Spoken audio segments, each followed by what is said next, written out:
Bienvenidos a todos a este curso de minería y oro responsable. Hoy vamos a ver un estudio sobre informalidad en la cadena de valor del oro. Este es un estudio que ha sido realizado por el Centro para el Desarrollo y Cooperación del Instituto Federal Suizo de Tecnología en Zúrich y la Swiss Better Gold Initiative Bolivia, la iniciativa suiza de oro responsable en Bolivia. Este estudio ha sido muy importante porque es un estudio cualitativo en el que se ha hecho un análisis para entender la persistencia de la informalidad en la cadena de valor de oro en Bolivia y ver cuáles son los incentivos y limitaciones que inciden en esta informalidad. Antes veamos un contexto general de la minería aurífera en nuestro país. La producción de oro en los últimos años en Bolivia se ha incrementado de manera muy importante. Si hacemos una relación de un dato al 2010, se tenía una producción de 6 toneladas de oro. El 2022, que ha sido el año que más producción de oro hemos tenido, se ha logrado una producción de 53 toneladas. ¿Quiénes son los que producen principalmente este oro? Pues son las cooperativas mineras, con una producción del 99% en nuestro país. Sin embargo, hay algunos aspectos también que debemos mencionar, ¿no? Solo el 15% de cooperativas cuentan con una licencia ambiental.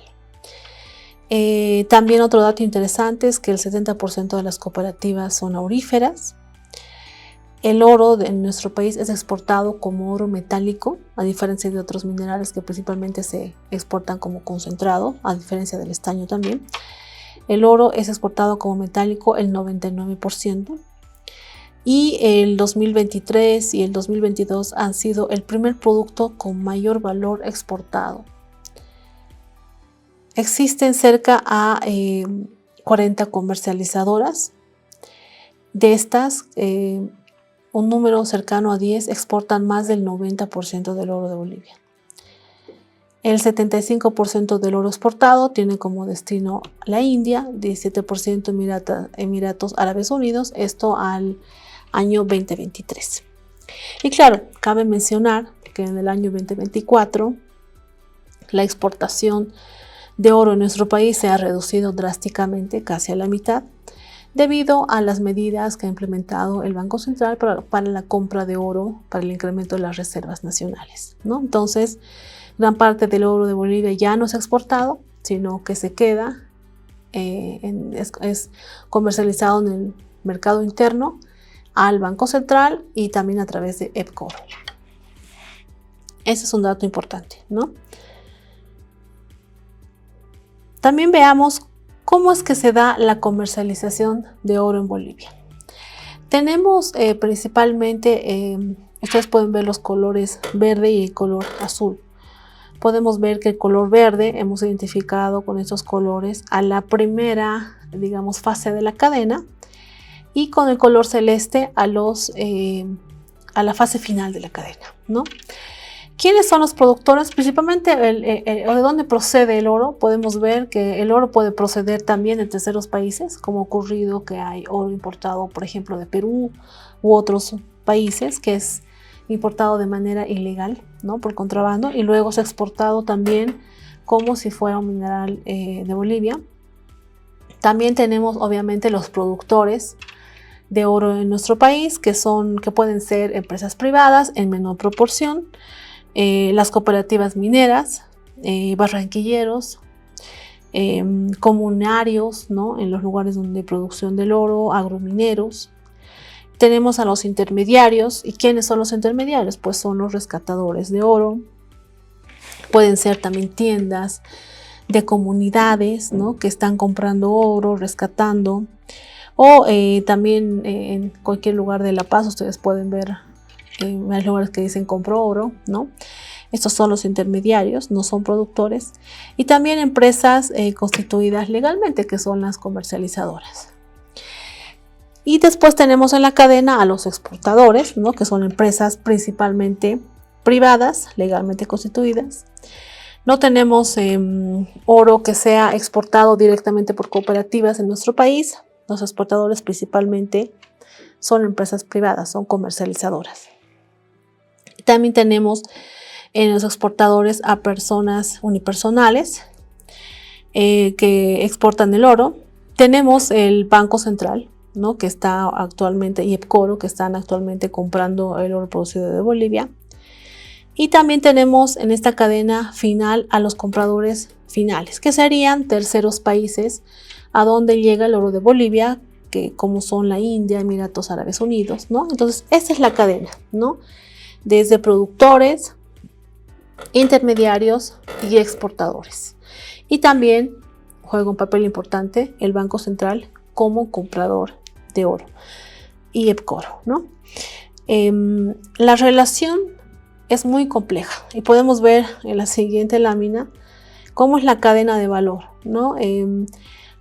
Un productor le puede vender a un intermediario, ese intermediario a otro rescatador, ese otro rescatador a una comercializadora, esa comercializadora a un exportador.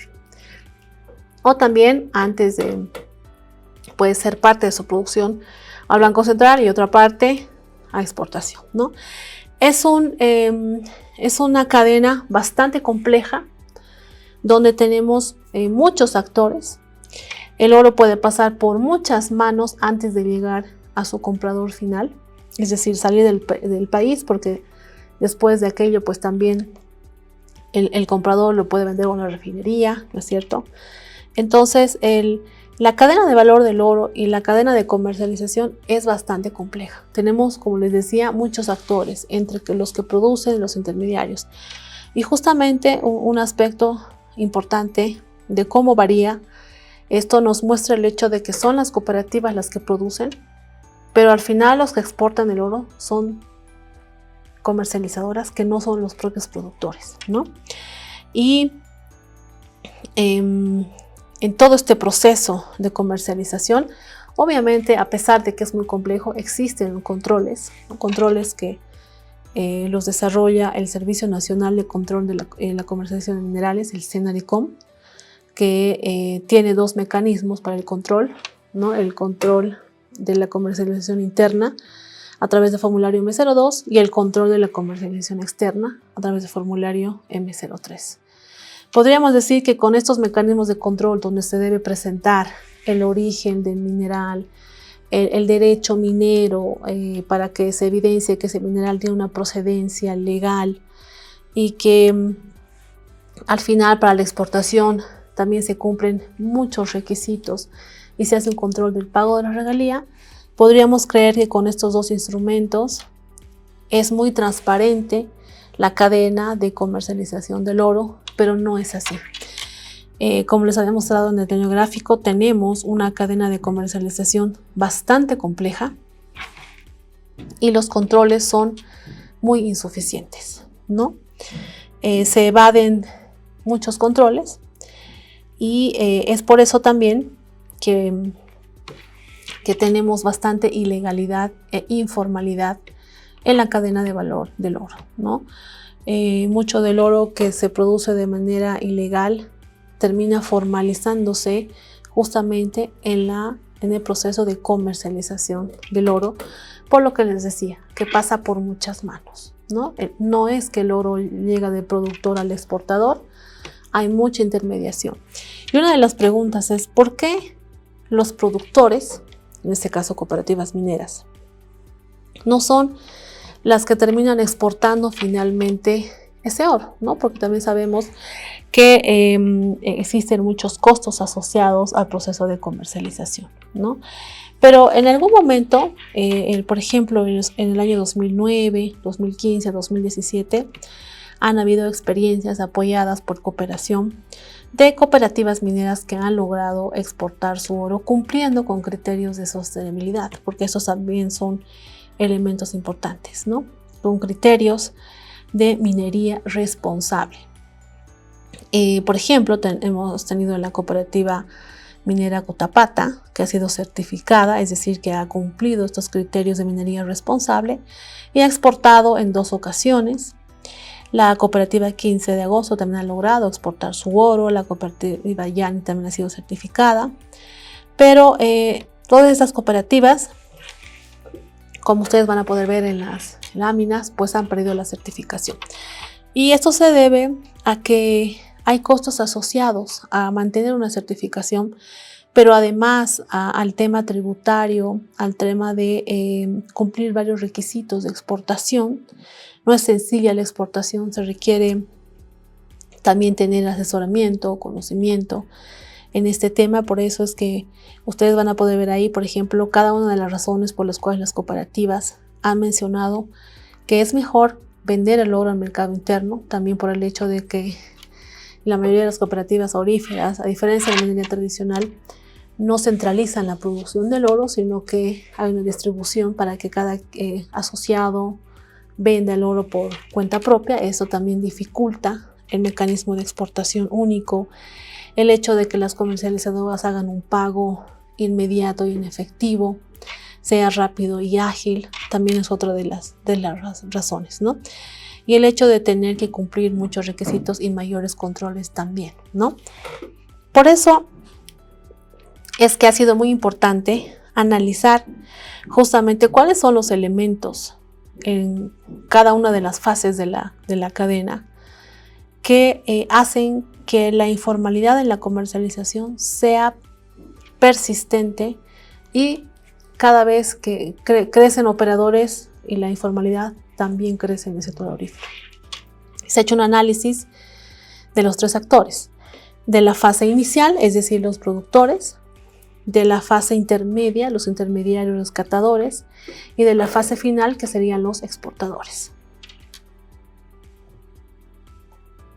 Podemos ver ahora qué se ha identificado con los productores.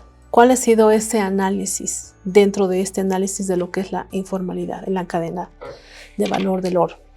Con relación a los productores, podríamos decir de que la mayoría de las cooperativas, que son los principales productores de oro en Bolivia, carecen en general de incentivos para formalizarse gradualmente. Operar de manera formal no conlleva ningún beneficio tangible, sino más bien implica costos adicionales, recurrentes, únicos, así como una mayor carga administrativa. El funcionamiento informal tiene pocas desventajas en realidad, ¿no? Porque ser informal no afecta a la producción, es decir, su producción y comercialización no se ve afectada por el grado de formalización o no de una cooperativa. Si es ilegal o informal, igual puede vender el oro. No existen inspecciones periódicas ni controles medioambientales o auditorías, por ejemplo, fiscales, o sanciones que sean realmente eficaces, ¿no? Así como no hay control, pues la informalidad va creciendo, ¿no? Y no me afecta en la producción ni en la comercialización. Por lo tanto, no hay un efecto de ser informal. Y en muchas zonas es normal el incumplimiento de regulaciones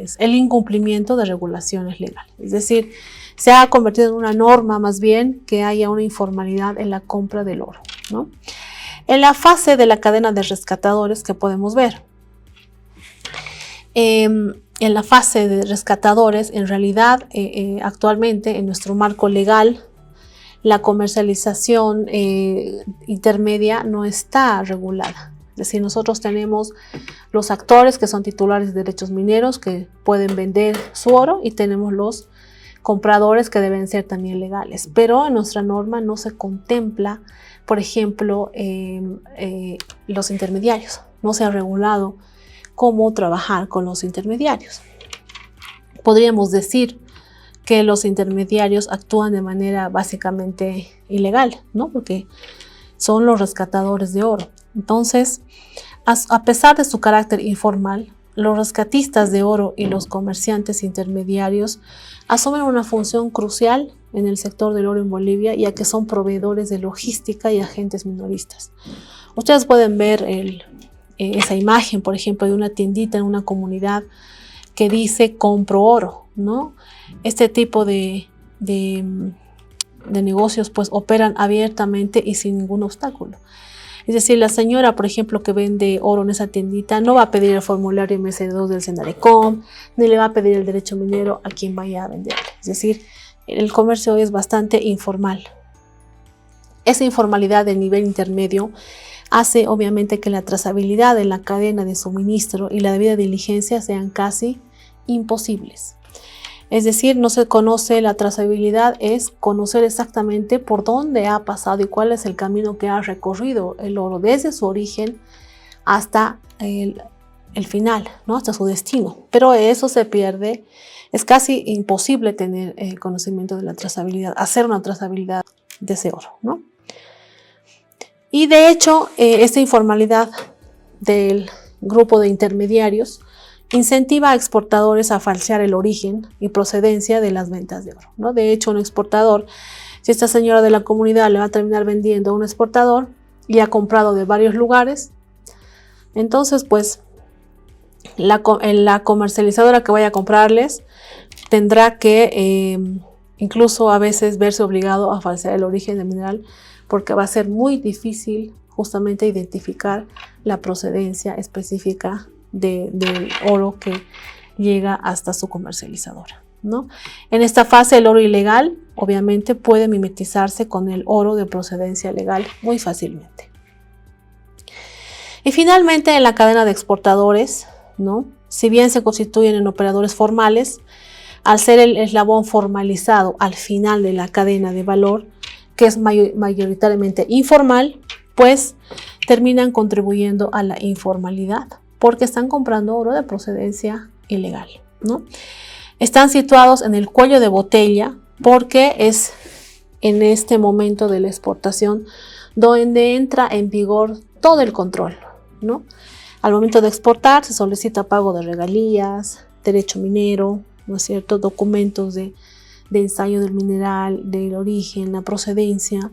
Entonces se supone que en esta etapa se controla toda la documentación, aportes y otros aportes oficiales también, ¿no? Hay muchos incentivos en el sistema de mercado del oro que favorecen la falta, incluso la falsificación de documentación sobre el origen del oro, ¿no? Hay una necesidad, por ejemplo, de quienes se dedican a la actividad de comercialización de oro, de una rotación de efectivo, ¿no? Unida a escasos requisitos de debida diligencia, han hecho que, por ejemplo, Dubái, la India sean los destinos preferidos de exportadores bolivianos porque tienen menos exigencias en cuanto al control del origen y al cumplimiento de prácticas responsables en minería, ¿no? Actualmente no existen incentivos para que las comercializadoras exportadoras de oro cumplan con disposiciones de debida diligencia y normas de abastecimiento responsable. Debido a la escasa aplicación de disposiciones contra el blanqueo de capitales, por ejemplo, y la financiación de terrorismo, los exportadores de oro casi no corren riesgos al comercializar oro de procedencia desconocida, ¿no?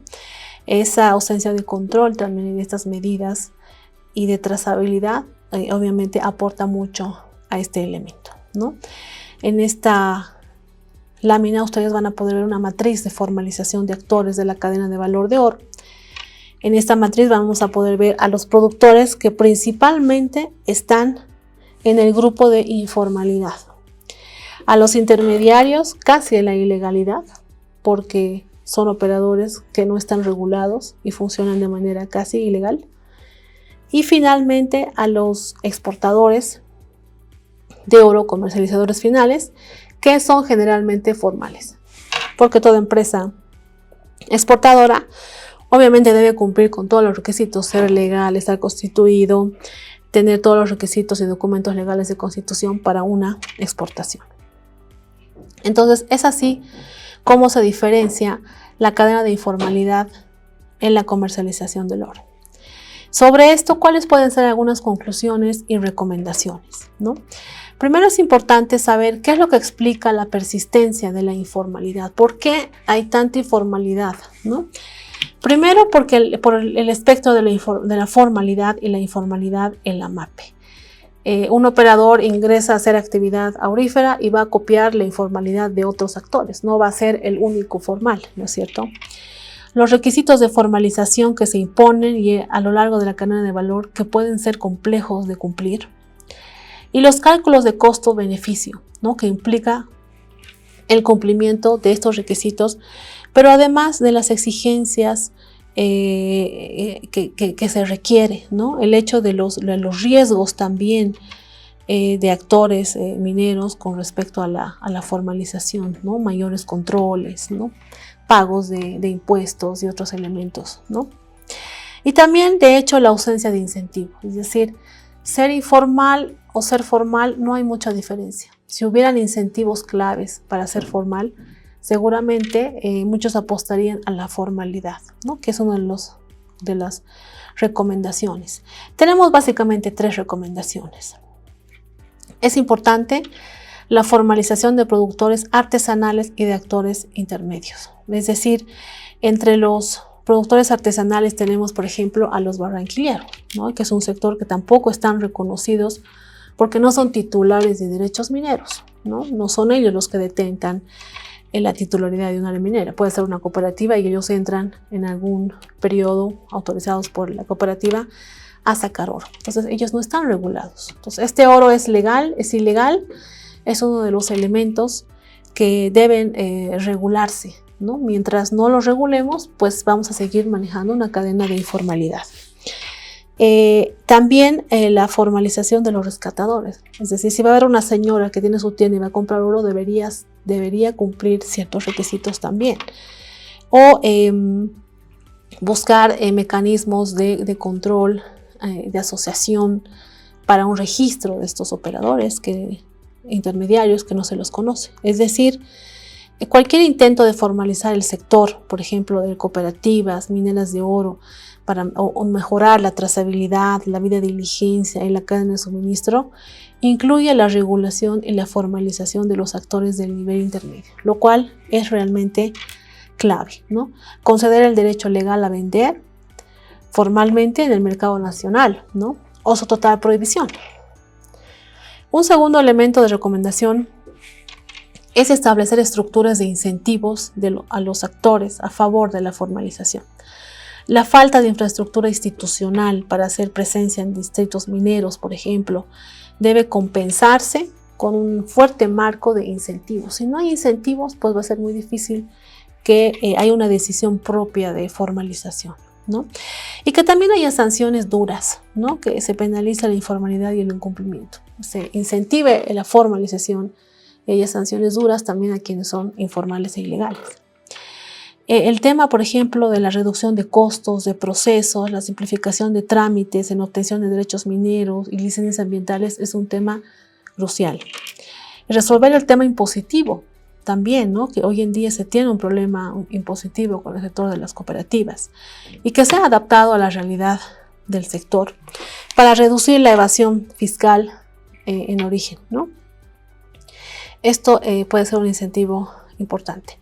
Y finalmente, incentivar a las cooperativas premiando la formalidad y el cumplimiento de la debida diligencia. Y también incentivar a los comerciantes, exportadores, recompensando a los que se abastecen, por ejemplo, de oro de cooperativas o proveedores debidamente formalizados, ¿no? Porque hemos visto en el análisis de la cadena que tampoco hay incentivos para los exportadores. Entonces, si hubiera incentivos y hubiera premios a las comercializadoras que se abastecen de operadores formales, también contribuiríamos a la formalización de toda la cadena de valor. Por ejemplo, esto podría hacerse estableciendo un canal de exportación más rápido, ágil y acelerado en Senaricom para priorizar envíos de oro de los que cumplan estos requisitos de formalización y debida diligencia, ¿no? Puede ser un mecanismo de formalización o buscar otros mecanismos, ¿no? Y por ejemplo, los envíos de oro que carezcan de la documentación adecuada pasarían por un canal de exportación más lento y de mayor control, ¿no? Entonces, hoy pasa un poco que a los que más cumplen se les controla más y a los que no cumplen nadie les controla. Entonces, creo que habría que más bien hacer todo lo contrario, ¿no? Estos mecanismos van a ayudar a implementar y a mejorar esfuerzos de formalización. Y finalmente, reforzar el apoyo técnico por parte del Estado a las cooperativas mineras, ¿no? La creación de centros educativos regionales en zonas mineras, específicamente para las generaciones más jóvenes de mineros, con el fin de formarles y educarles, por ejemplo, en métodos adecuados para la recuperación de oro sin el uso de mercurio. Temas de ambientales, sanitarios, de administración, de gestión administrativa pueden fortalecer mucho hacia la formalización. La mejora del acceso de los mineros a la financiación formal, ¿no? Creando y fortaleciendo fondos de respaldo, por ejemplo, para conceder préstamos a bajo interés para mejores prácticas en la minería, también es un elemento. Y la prestación de apoyo técnico y asesoramiento a las cooperativas para adoptar métodos de producción más limpia, que lo habíamos mencionado, pero hay que recalcar que es importante este elemento. Entonces, estos son los aspectos principales que pueden coadyuvar a que tengamos una cadena de valor de oro más formal. Hoy la cadena de comercialización es bastante compleja y hay mucho que hacer para la formalización, y estas conclusiones y recomendaciones pueden ser una pauta para avanzar en este cambio hacia una minería más responsable. Muchas gracias y espero que este tema les haya interesado. Vamos a pasarles todo el material de respaldo también de esta información y del estudio realizado.